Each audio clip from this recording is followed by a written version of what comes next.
Hey guys, what's going on? Welcome back to another training log episode. For anybody who's interested, you can follow along with all of my training on Instagram at Bryce_CBB if you want a little bit more of an in-depth look at some of the lifts. And post a lot of album recommendations and stuff on there too. So I don't know, follow me on Instagram if you care.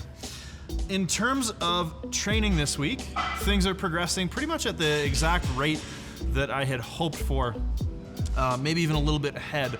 So a lot of times what I do with these developmental blocks where we have this sort of linear progression that we want to see is I maybe start a little bit undershooting or a little bit undershot on my RPEs so that I have that little bit of room to see some adaptation before I get up to target RPEs, which allows me to build some momentum and kind of get through the block towards the goal weights I have at the end.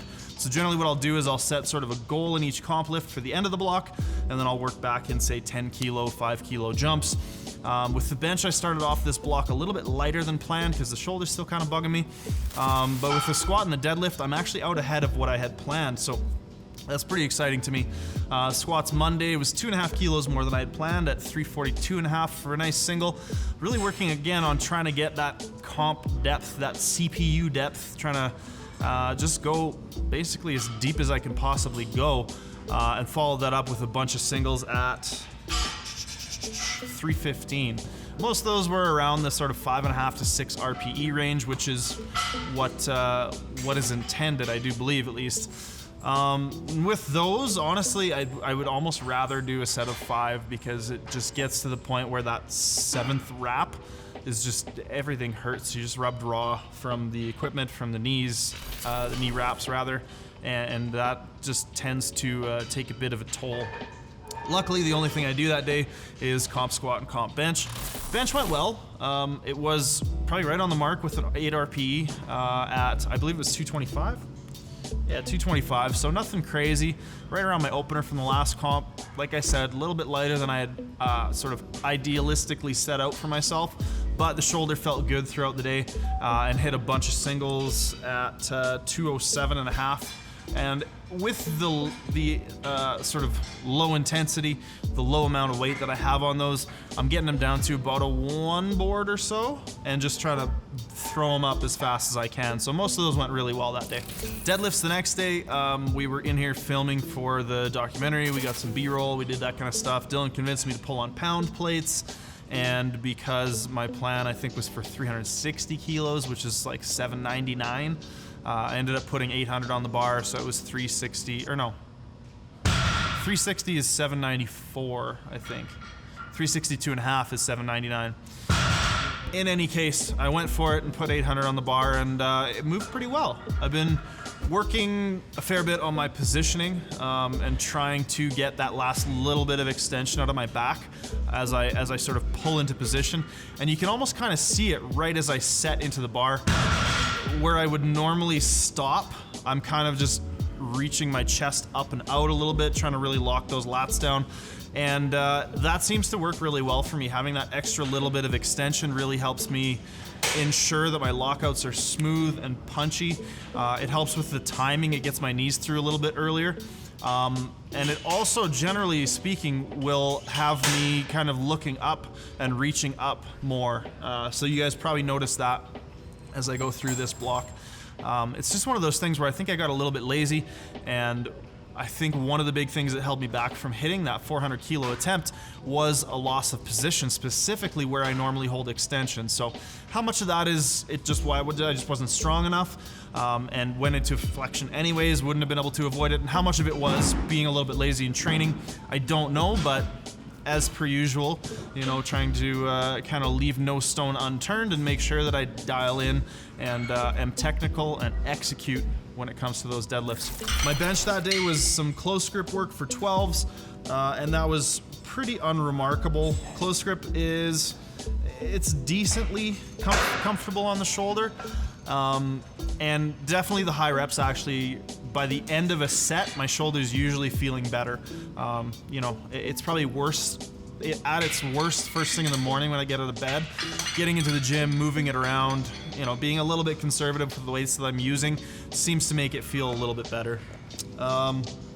My day 3, went through and did some safety bar squats for 12s, and these are interesting, very humbling exercise.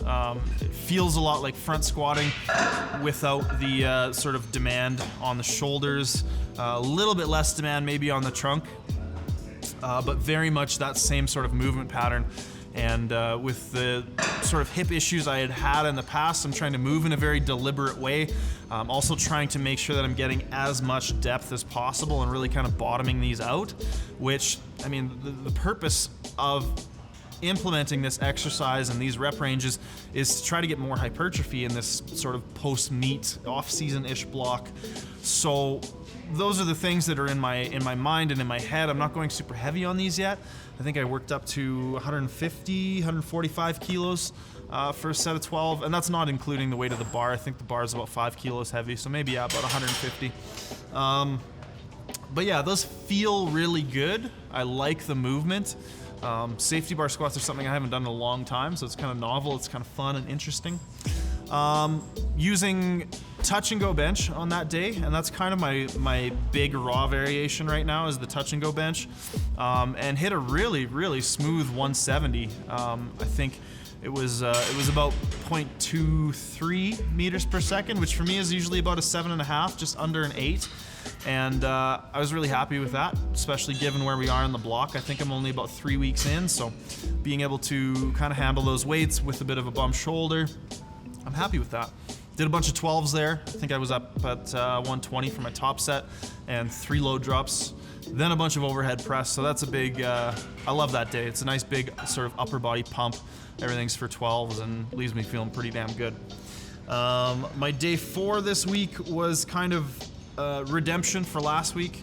I gave my hamstring a little bit of a tweak the previous week before and couldn't get through my snatch grip RDLs at the weights I had planned. So this week I hit those weights, went up to 160 kilos for a set of 12 there. And that's an exercise, because it's a conventional pattern, it takes me a little bit of kind of working with, figuring out, being very deliberate to not end up having a kind of pain experience with my hip.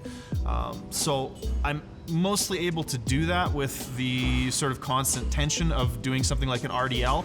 It's harder for me when there's a full reset and I'm relaxing and re-bracing every rep to be as consistent. So the RDLs are something I've really enjoyed. There's also some slingshot bench that day. Top single at 192.5 kilos, 425 pounds, and then a bunch of doubles. And I finished my week off with lever rows. Now, that's one of my favorite pulling movements right now, one of my favorite sort of horizontal upper body pulling movements. And we're actually gonna do a bit of an in-depth video because I've prescribed this to a few of my athletes, and there isn't really a good tutorial on it, not the way that I do it anyways. There's a video that Mike T put up years and years ago that demonstrates sort of one way to do it, and I do it a little bit different, and there are some reasons behind why I do it differently, and we're gonna put out a video on the lever row, why I like it and how I do it, so stay tuned for that. Other than that, that's the week. Thanks for tuning in, guys. If you have any questions about my training, what's coming up next, what my plans are for things, or why I'm doing things a certain way, feel free to ask in the comments below. I'd love to have a discussion about that. Leave a like if you liked it, hit that subscribe button, and we'll see you guys next time.